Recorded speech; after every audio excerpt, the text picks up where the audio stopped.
fans. Hi. Here for ukulele lesson number 4. Have you learned so much already? I have, actually. Good. You're a great teacher. Oh, make me blush.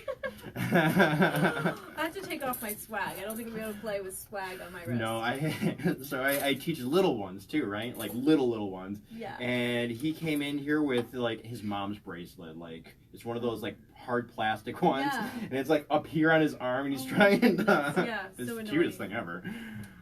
Okay, so we're going to work on my song. I want to talk about the busking. I created videos, so I want to go over the videos. Okay. But first, how do I get the tuner to go away? All right. There's a way. I tuned my ukulele prior to my teacher coming into the lesson to make good use of my 30-minute lesson that I have here. So just as an FYI, I suggest you doing that so you can get the full 30 minutes. I don't know how I did it. I did a swipey thing. So good. And okay, so you tell me how you want to structure the lesson, what you think we should do, and then.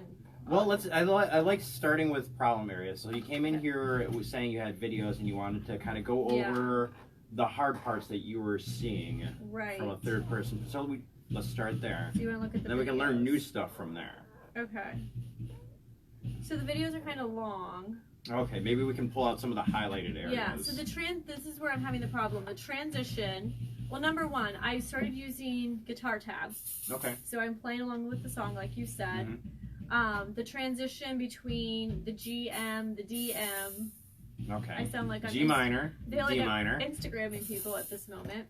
M means minor. Okay. And then in the song on the guitar tab, the A major is known as like a B something. Oh, are you talking about the A hashtag there? Yeah. Yeah, I'm hashtagging. In music, it's called a sharp. And actually, I figured out a way. So some websites, I hate sharps. I like reading it in flats too. I'm with Bill on that one. Okay. I like B flat. It's just more comfortable for me. It's just warm and inviting and just. But sharp, it's just harsh and jagged, and they're the same note. They're the exact same note.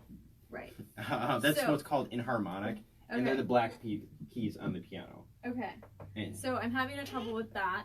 What I also realized is when working on this song, obviously some of them are not like 4 strums. Mm-hmm. So I feel like we need to write like how many strums on there for me so that I can practice it properly. And then what I realized is like this is very different from what Bill's busking, where he redoes the chords, because here it says like 4/4. So I thought I should strum 4 times on C, 4 times on G, and then I called him and he's like, no, it's 2 on C, 2 on G. Mm-hmm. To kind of give you an idea, I'm going to be joining our Buskers for Charity group, which is a bunch of ukulele players that Bill teaches downtown. Some of them are here as well. So he creates his own chord charts for the Buskers, which I'm realizing that's a little bit backwards probably for you.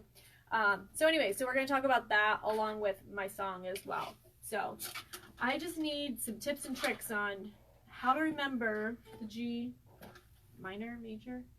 Minor. G minor and G. I just like, for whatever reason, I cannot comprehend those chords.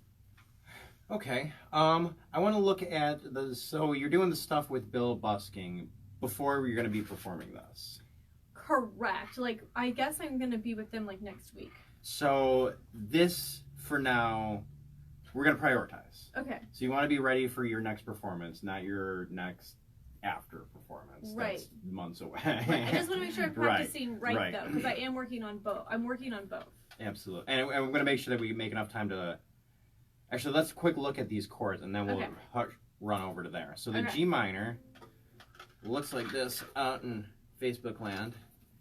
And so let's see how that's just... No.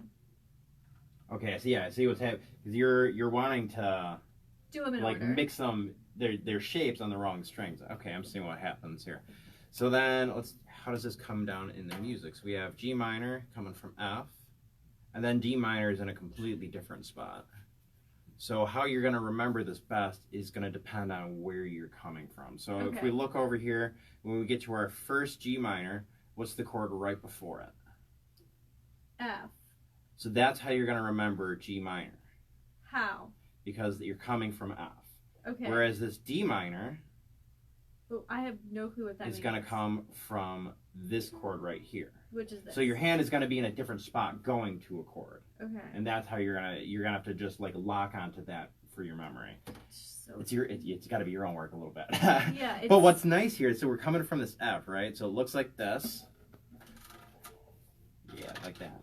So everything, if you look here, I have to take off these one. shapes, you can just take and move everything down one string, and then you can put that finger right there. Okay, so my fingers look differently. So should I switch So these? we're on the F. Oop. Yeah. So your fingers are exactly like mine are right now. Okay. So now you're going to take these fingers and each move them one string towards your legs. Yep. And now you have half the G minor. Ring finger gets that completion. Oh, I love that Depends on the transition. chord you're coming from. I love that transition. Okay, so let's do that again. So I'm going to start with F. I'm going from F to G minor. Yes. G minor. So I'm going to just pick up, come down, There it is. and there it is. There it is. See, that's what I Oop, hope there for it is. is the transition. Because I can get all the rest of them. Mm-hmm. How is that A sharp / B flat? Same chord, different I names. just don't like that one. I don't like it either. I'm But not going I to am- lie to you. I am getting it. It is actually, it's coming along very, very nicely. So from there going to this D minor, let's see how similarities we have. We do have a similarity here with these fingers. Right. These ones, well, hold on. All I have to do is move the one finger, right? Take a look here real quick. Yeah, you only have to move the one finger. So these fingers switch places is what it is. And that's the difference between these. All right, let's work on that transition one more time. Yep. Okay. So, A Sharp. sharp. I just don't like that. I don't either. I'm going to print you out a new version that says B flat. Okay. And you're going to love it so much. You're going to suddenly love the chord. Okay. So B flat is shaped differently. It's than the this. exact same thing. It's Oh, just how it's say labeled. B Yeah. flat. Well, and then that's what I think what was so confusing too is I'm trying to play along with it with the guitar tabs, and it's like a different chord that's not there, and it's confusing to me. And this is actually, as far as music is concerned, this is actually kind of important. So what happened on this music is incorrect. Okay. The rules of music, it's laid out the way it is for very specific reasons, and Okay. that is in the key of any song. We have basically 7 notes we can choose from, Okay. and they're in alphabetical order, and then they just get higher and higher and higher, or lower and lower, depending on if you're playing bass or you're playing the high end of the piano, whatever it may be. Okay. Now, those notes are always going to be a letter A through G. It's Okay. always going to be A, B, C, D, E, F, G. Now, sometimes it could be F sharp, sometimes it could be B flat, Okay. but there should never be, ever, B and B flat, because that is confusing. Okay. Now, that's what they did here. We have A minor right there, but we also have A sharp right there. And I think Okay. that's part of the confusion a little bit sometimes. Okay. Because it's like, well, when you're talking about it, it's like, well, I already played A though. But wait, here's this A with this funny symbol, so it's very confusing. Right. So I'm gonna fix this for you, and hopefully that'll help. Okay. Yeah, and just the transition. But the All right. transition is where we're focusing on right All now. right. So we're just So going from down. F to the G minor. All right. That I have. That one's good, yeah. Perfect. Okay, and then this one, let's just lift up and then do this. And then you have it. Yep. Oh, so easy when I'm here with you. Well, you know, I'm here. Literally, I was like struggling with this, and I practiced for an hour. An hour. Oh, An nice. hour. Like, Yesterday? Well, no, I. No. The last time I practiced was for an hour. I think it was on Sunday. Was it a good hour though, Oh, or was it a great frustrating hour? That Well, was a listen, great hour. Okay. That's why I started recording it, and then that's why I reached out to Bill. Okay, so the videos we're watching are of you practicing. Me practicing, right? That way you can kind of say, okay, this is what we need to work on. That is So- a great tip, Facebook world. Record yourself practicing, so I'm you can the bring it best into your student. teacher. You are the best student. Practicing for a full hour, recording it. Yes. Well, I just want you to know where we need to work. So, anyways, all right. So I feel like that is good. Mm-hmm. Okay, so then the last tip I'm going to give you on this song before we move on and Okay. go on to the busing songs Okay. is I just said it in the interview out there. My one and super important tip is to always listen and watch. So make sure you're playing with the actual recording Yes. because you've already noticed already said that you've noticed, there's certain spots where it feels like the chords are moving quicker. Right. So tuning your ear to that, especially getting really, really used to the song, it's gonna be internalized. You know, you're gonna have the song, and you're never gonna ever forget it. You're never gonna forget it. Am I still strumming 4 just faster? Or am I only strumming like 3 times or 2 times? That depends on. I haven't listened to the song early and late enough to let you know. Got it. But you have to listen, so it's more a timing thing. You can't tell so that from strumming from not just from looking at this, because this is not laid out like Bill's nice music here, where it actually brackets off where your measures are, where you'd be counting 1, 2, 3, 4, which is what our down strums are. Right. So, but starting out, if I remember right, F does start that 4 strums down. Was that right? So you can use that to count at a spot where maybe it's only 2. You're going to hear that when you're counting, and you're like, oh, okay, so that's how I fixed right there. Anyway, I do want to get more in depth with the song later, but like I said, we got to prioritize our performances a little bit, and we have months to work on this and fine tune the timing for that, whereas you have a week for these ones. Can we tell our viewers when I'm going to be performing that? Absolutely. Who's going to be performing it with me? I don't know if you want to give that part away. Oh, okay. So we have a special treat. So obviously, this isn't the first type of lesson. I've taken a drum lesson, I've taken a bass, but I wasn't really ready to learn at that point. So I would literally just show up to the concerts. They would just work with me, or I would just play a little bit. But I had no interest in practicing. I had no interest in actually playing or committing to a goal. And so the country concert I'm definitely committed to, which will be in January. It's the 3rd Thursday. And I'm doing a song that is just like touches my heart. It's The House That Built Me by Miranda Lambert. It just reminds me of growing up out east in Old Mayaca, just my childhood. And I don't know, I just really connect to this song. So I'm going to be performing that. And I'm not going to be singing it because I don't have time for vocal lessons. So we have somebody else singing that for me. And then other people are going to be accompanying me. So I'm essentially going to have a whole band. You are going to have a whole band. Absolutely, you're going to have a whole band. So anyways, so that's what that is. And then also, as I said, I'm going to be playing with Bill Shepard, one of our instructors, with our adult students. And they have a variety of different songs. So I've only been working on Let It Be. So that's what we're going to be working on right now. So if you are at home and you have a guitar, you have a ukulele, or you just want to play with us, we're going to be working on that. So. Okay.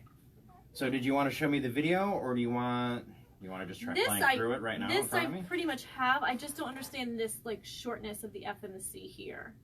Ah, okay. So that is a format issue, I think. It's so looking at this music. Yeah, Bill did tell me that actually. Yeah, it's usually the case. So if we look at this music, and really, I want to bring it up close. We have these brackets right here, and these brackets are basically measures. And so some of the spots, the brackets are really, really long because we have to fit in where in the words they fit in. Right. So that's what these are actually called lead sheet charts. And that's because they lead you where the words fall with the chords. Right. Usually they don't have the brackets. Bill was nice and put the brackets so you can kind of keep track of time. Right. And to that point, so Bill, he uses this type of process to teach. A lot of the students that are taking lessons with Bill just really want to play songs and get playing fairly quickly. They're not that interested in the music theory and the notation and the rest of that stuff. They're really just interested in playing songs so that they can have those wins and then be playing together. So for any of those people that want that type of lesson, Bill's your man. He's actually Karen's man, but as far as the teaching concerns. So. Okay. So we ready to play this? Yeah, we want to take it from you want to do it on your own, or you want me to join in with you? Let's do it you first, and so we can see just where you're sitting at with it. Okay, perfect. All right. So the intro. That's 1 or 2? I would go 2. Okay. Because these are 2 beats each.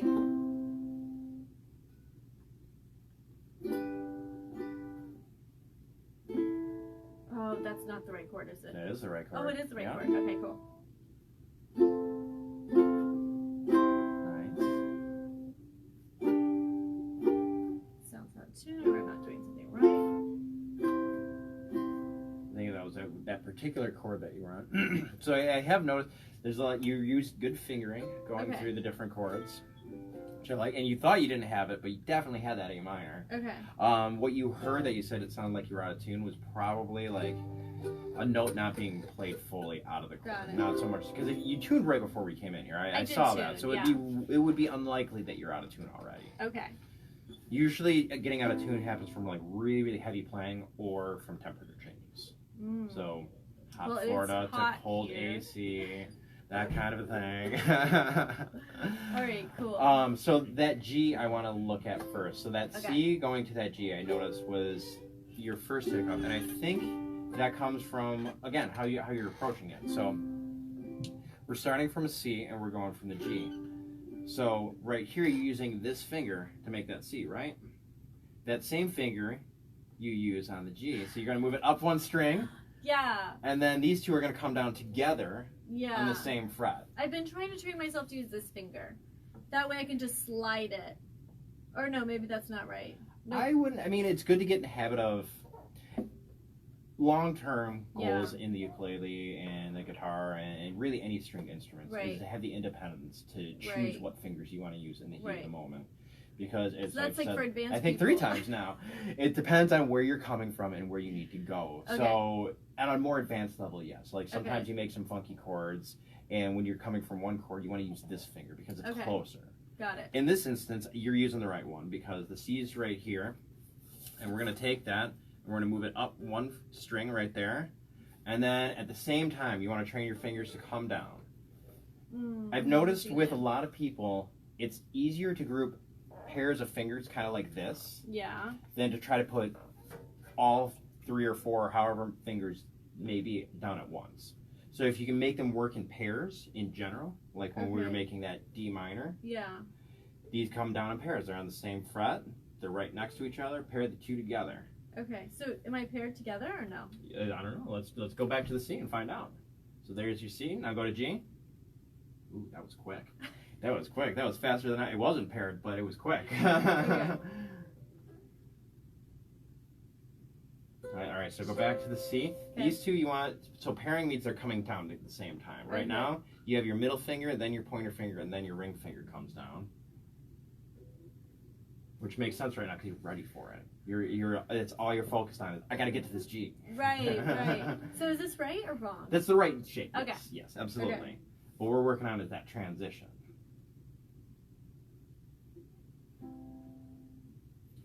So try it moving this finger first, and then put these ones down. That confuses me. Does it confuse you? Yeah, all right, we'll go with the way that you were. But if that's not the right way, I want to learn how to do it properly. It's not really a matter of proper at this point. It's you want to get it as fast as possible. So some people, they can place all 3 fingers at the same time. Some people like yourself, you have this rolling thing happening that's working for you. Yeah. So you got to remember the transitions going from that. Right. What was getting you stuck is you were going from here, and then it was like, okay, now what am I being ready for that transition? So one of the practice techniques that like the masters use, like Prince and Michael Jackson and all those guys, that's like, how do they get that good? Yeah. They focus on the little things. Okay. Most people, when they learn Let It Be, they'll get that. And then maybe they'll get to this A minor, for instance, and then they have that F, and it's like, oh. So then they kind of keep going and power through it. Yeah. And then so every time they get to that, it's like, that's what was brain happening to me when I was practicing. So the way you have to fix that is you have to focus on that little part. So if you're like we had right now was that C to G. So we just spent, I don't know, 5 minutes, 10 minutes, just C, G, just C to G, C to G, get that so that it's no problem. And then go back to the beginning of the song and try it all together. Ah, I see what happened there. All right, so go back to that C. So what we just practiced was you going like that, and when you were here, you flipped your fingers around. And that's what was getting you. So if you put this one on bottom, these two, when you, so the painted one there is the first one to go down, and this one goes on top.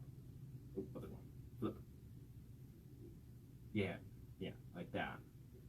I don't like that, but that's what I did. That's what you were doing. No. That's what you were just like, oh yeah, I got this. No. You totally were. So sometimes it does take someone pointing that out to you too. They'll be like, okay, so when you're playing the song, you're doing that, but when we just practiced that transition, you were doing it this other way. Now, if you look at my hand, my pointer finger's on top. But it just feels odd, but maybe that's because I've been practicing it the other way. Probably. But is this... And that's the challenge, because there are so many different ways. Because the notes, they don't know what fingers you're pressing down. Right. They're still, second fret on whatever string. Right. And that's, no matter what finger you use, it's still the same note. Right. So, yeah, that's the challenge right there for you, is getting this guy like that. Right. Well, and that's the thing, too, is I was holding this some way when I was showing Bill, and he took my fingers and he rotated them. I'm like, oh, that actually feels more comfortable. And he's like, yeah, then that's what you should be doing. Not that I remember which chord that was, because that was a couple days ago. Most chords on stringed instruments fall in a natural fit your hand. Okay. So your hand doesn't naturally fit like this. Okay. That's just not usual. Your hand doesn't lay that. If you're holding your hand like this, like you are when you're holding a guitar neck, that finger's first and then is that finger. So you'd have to put that one on top for it to just feel natural. Right, right. This is unnatural, and that's why it takes you a hot second to get there, because this hurts. But it feels like natural to me, though. That's because you practiced it for an hour. Okay.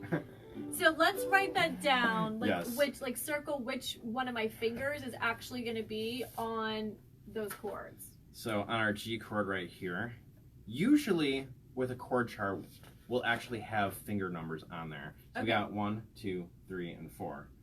1, 2, 3, 4. And so right here, I'm going to put right next to number 1? The thumb, we don't use the thumb. The thumb is number 1 in piano. Okay, I was because saying, the thumb plays piano. keys. Okay. Yeah. Okay. It's always on the back of the... Okay, true. So 1 is right there. 2 is over here. And 3 is right there. Cool. And then we have to date and put all the notes. And date and put all that. What did we have here? All right.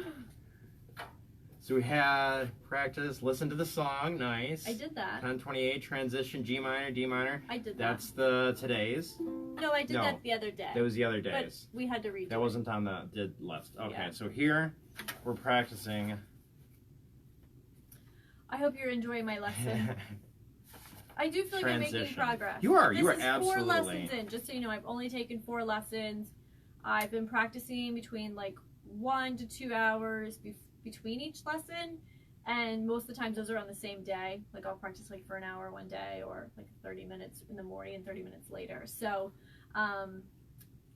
it is hard. I know we have a lot of adults taking students, and we all have commitments. We have to work during the day, just like kids. They go to school, they have other activities. So you really have to commit time to practicing, which can be challenging. But I do notice that when I do practice, I come more prepared and better. Mm-hmm. So well, and a lot of it is just a mental thing too. Like you think practice, and you think this just arduous. I have to sit down for an hour, and oh my God, that's so much mental focus. You only need 10 minutes a day. Like, well, you told me I needed more. Because well, that's of my because goals. I have a higher expectation for you. Oh, okay. Got it. But your average person really only needs 10 minutes a day. And so if you have the mentality of, oh, I'm sitting down for 10 minutes a day, most people are going to go longer than 10 minutes. Like 10 minutes is a third of our lesson. Like it's not a lot of time. And most people spend more than 10 minutes talking to one another while they're trying to leave. You know? Yeah. Well, last night my husband and I were talking. I was like, oh, would you care if I just like play or practice while you're talking to me? And he was like, no, I just can't listen to that right now. Oh, that's so rude. But I think it's because he's sick of hearing the song, number 1. And I'm not that great yet. So I don't think it's music to his ears yet. So it will be, though, in the future, hopefully. Here's hope. So it's C to G transition for that guy. House That Built Me, we're putting on pause until after the busking time. Well, the busking is going to continue going. It's going to be an ongoing thing. It's an ongoing thing, Okay, so we're going to look at a little by like we did today. Okay, so a little bit of this, a little bit of that one. Okay, perfect. I think you have a pretty good handle on this one. 10 minutes a day. Just practice that. 10 minutes. I believe this is the original key of Let It Be, too. So you can practice along with them. Or we can just call Bill and put him on speaker. Oh, Bill. Like, Bill, will you sing this while I practice? No, Bill has a whole YouTube channel for all of his students, for all these chords and all these lead sheets. That's fantastic. I felt like we should have talked about that. The recordings, and so he sent that to me so I can play along with his recordings on all the busking songs. Is this public or is it private just for students? No, it's public. Okay. Oh, I don't know actually. It's public for me because I'm a student. Right. But I'll find out. Or Bill, if you're listening, drop a comment if what the link is to your YouTube channel for the busking, and let us know if it's private or public. So, anyways, cool. And we'll also drop the busking schedule so everyone can come and see me and my friends and my other musicians. And we're raising money for CPC, which is Child Protection Center. So, very good. Thanks for tuning in today. We appreciate you following us. Please share the lesson, or if you're interested in coming and jamming with us, I'll be jamming in January. Jamming in January. Bye.